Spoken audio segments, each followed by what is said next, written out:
मी साहेबांना रात्री बोलता म्हणून साहेब 30 रुपये किंवा 500 रुपये रात्री 1 वाजेपर्यंत काम करते ती.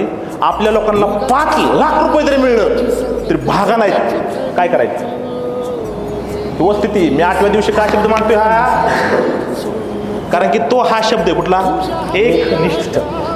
सांगायचं काय की हिथून पुढे कंपनी अशाच लोकांना सलाम करणार, अशाच लोकांना सपोर्ट करणार आहे की जी लोक अहोरात्र कष्ट करतात. मी एकनिष्ठ. किती लोकांना मला भिडला भाऊला, म्हणाला किती लोकांना भाऊला एकनिष्ठ. मी एकनिष्ठ कारण सगळ्याला माहिती आहे आम्ही सुद्धा आयुष्यात चुका केले. ते काय केले, ते मी सुद्धा आयुष्यात चुका केल्या. ते नाही म्हणत नाही, पण ज्या दिवशी माझ्या आयुष्यात लक्ष्मी आली ना त्या दिवशीपासून एक चुकीचं काम केलं नाही, 1 रुपया कधी घरात चुकीत आणला नाही, कधी कोणासाठी बेमानी केलं नाही. काळजी रे देवा काळजी रे.